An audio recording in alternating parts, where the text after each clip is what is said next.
Hello and welcome to my kitchen and of course episode 6 of Radiant Kitchen.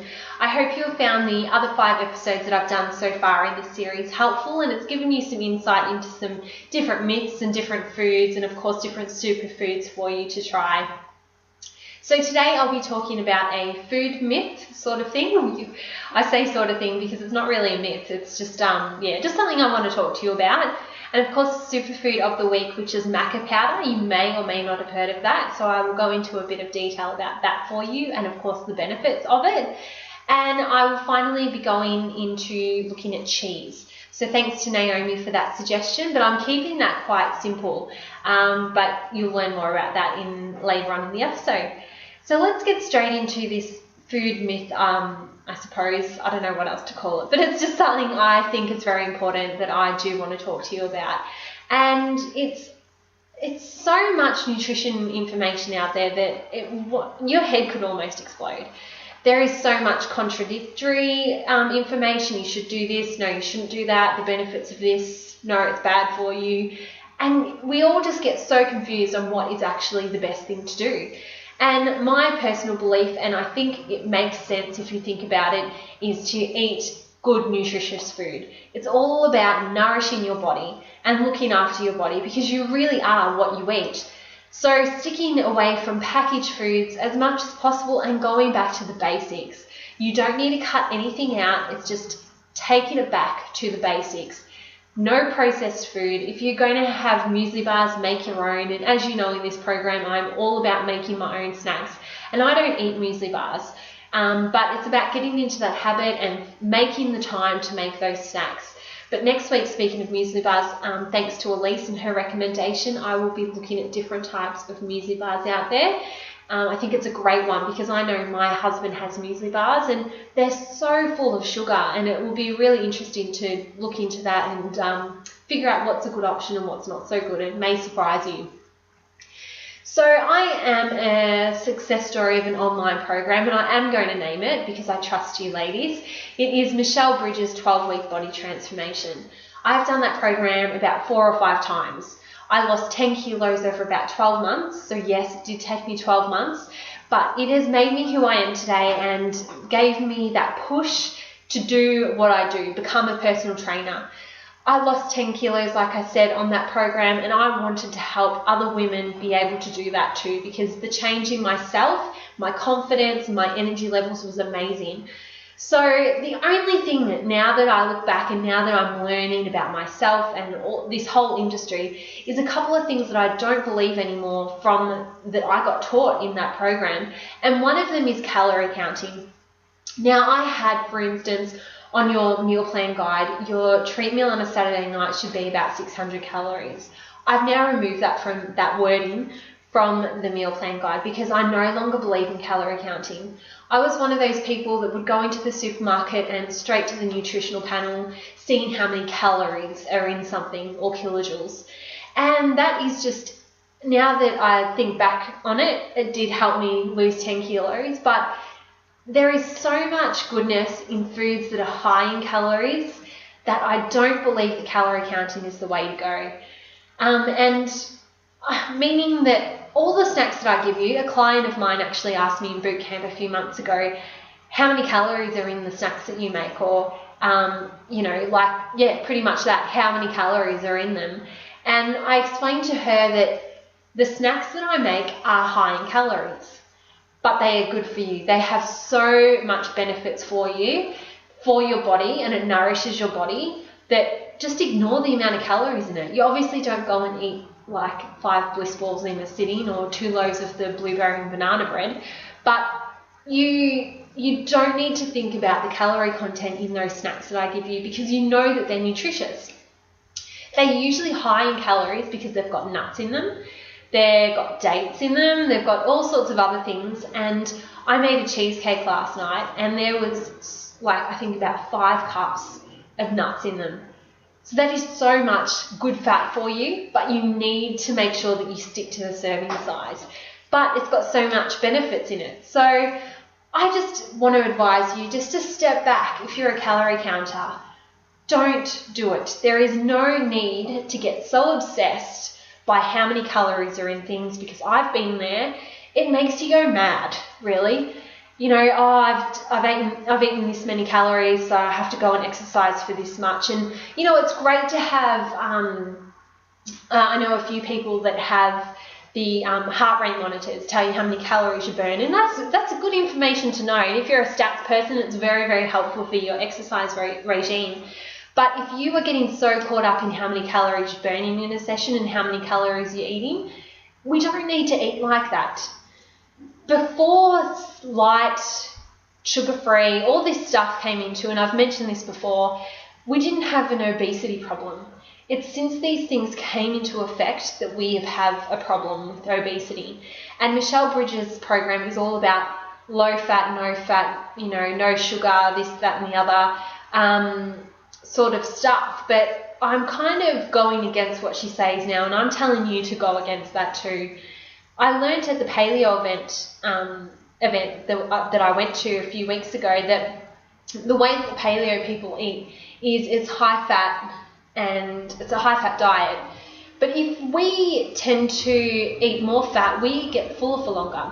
So I'm not saying go and have greasy bacon and eggs every morning for breakfast, but think about it, introducing some more eggs into your diet. Maybe have 2 eggs for breakfast instead of 1. It makes you fuller for longer. Another interesting fact from that paleo event was that we are so caught up in sugary snacks and carbohydrates, but all those brands are just about making money. That's what they are, because they don't keep you full for very long. So you eat more and you eat more, which means you buy more, and they make money, and your body gets just no benefits from it. So I just want you to take a step back from the calorie counting if you're one of those, and eat by your intuition, what your body needs, what nourishes you. You're not stupid. You know what's good for you and what's not. So trust that and trust yourself, and don't get so caught up in numbers. So that's my little myth of the week. It's just something I thought was very important to talk to you about. So let me know what your thoughts are on that, and I would love to hear your opinion. So let's get into our superfood of the week. You may or may not have heard of this. It's called maca, M-A-C-A. And it comes in a powdery form, as you can see, my Loving Earth brand again, which I love. This is organic raw maca powder. So I'll read on the back a bit about what maca powder is. It's an energizing and revitalizing superfood of the Incas. Grown at 4,000 meters above sea level in the Andean district of Yunnan by the Pampush people, who have been cultivating and consuming maca as a staple food for thousands of years. Traditionally, maca has been used for endurance, fertility, and to optimize the functioning of the hormonal system. So it's a product of Peru. It's got a bit of a funky taste and smell, so it's something you've got to get used to.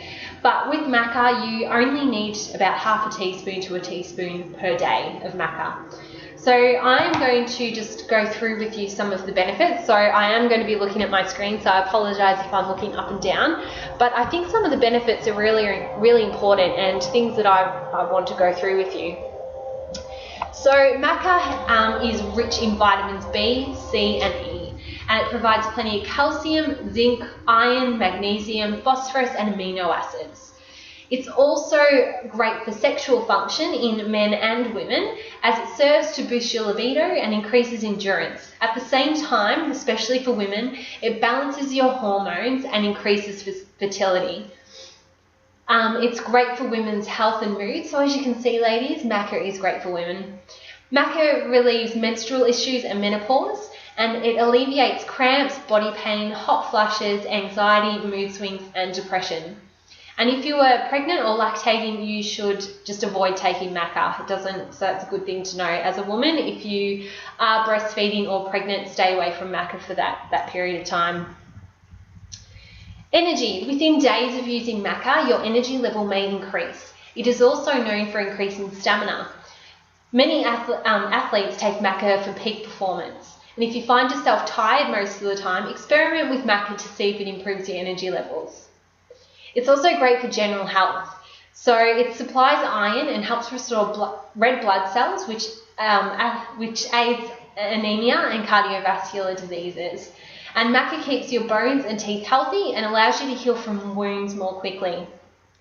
But be very cautious, because if you have a cancer-related hormones like testicular, ovarian, and among others, and if you have liver issues or high blood pressure, you should talk to your doctor before taking maca powder.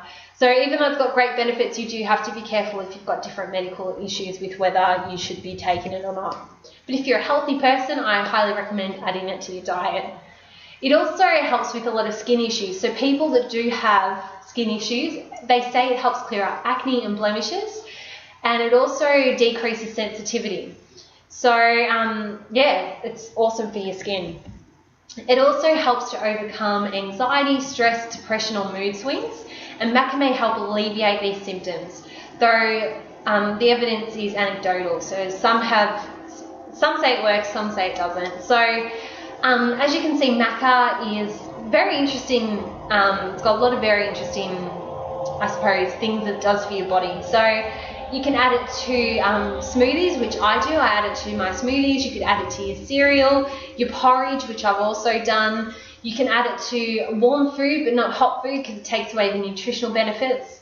But overall, maca it's a great superfood. So as I mentioned, those medical conditions, if you do have, stay away from maca, but if you don't, give it a go. And like I said, it's got a bit of a funky taste, so it may take you a little while to get used to it, but just remember to use only about half a teaspoon. That's all you need. All right, that's it for maca. Let's get into our cheese. So I've kept cheese quite basic. There are so many different cheeses out there. You've got soft cheese, hard cheese, all sorts of things, blue cheese. There is so much. I would spend a fortune on buying all the different cheeses out there. So I've stuck with the good old tasty cheese, because I think that is the one that most of you will use quite regularly. So I've gone for a light tasty cheese and also just a normal tasty cheese. And another thing I heard and found out by looking at the nutritional panel on cheese is, and I've mentioned it before in Radiant Kitchen, so I apologise for giving you false information in that sense, that light cheese is replaced, the fat out of light cheese is replaced with sugar. That is not the case. So, see, just more conflicting information. It does your head in. Alright, so I have Coon light cheese, and I've got Aussie Farmers normal cheese. So I'm just going to simply read everything on the back in the nutritional panel, and keep in mind that the ingredients list are exactly the same for both varieties. So energy, we're looking at per 100 grams is 1400 kilojoules in the light and 1700 in the full.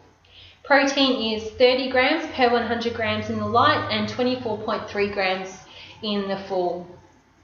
Fat total is 23.6 grams in the light and 35.2 grams in the full. So as you can see, there's not too much difference in fat content, which is funny, because they say it's 25% less fat. But there's really not too much of a difference when you think about it. The saturated fat is 15.3 grams in the light and 23.9 grams in the full fat. So a bit of a difference there when it comes to saturated fat. Carbohydrates and sugar, both of them are less than 1 gram. Sodium is 720 milligrams in the light and 635 milligrams in the full fat, so there's less sodium salt in the full fat. And calcium is 860 milligrams in the light and 735 milligrams in the full fat. So there's not too much difference, but I eat the full fat just because I just do. And the light I tried yesterday, and it left a funny taste in my mouth. It was quite yuck. So there's got to be something. I don't know what it is. Maybe it's the more sugar or sodium in it. I'm not too sure. But something left a funny taste in my mouth. And at the end of the day, I personally prefer just going with what cheese is meant to be, and that is having fat in it. So it's completely up to you what you choose. But yeah, I was really surprised to learn that the light wasn't too much different to the full fat. But yeah, let me know if you get a funny taste after having light cheese, or maybe it's just me and my taste buds. But yeah, that is all for today's episode of Radiant Kitchen. I hope you enjoyed it and learned a lot, and I look forward to speaking to you again soon. Bye for now.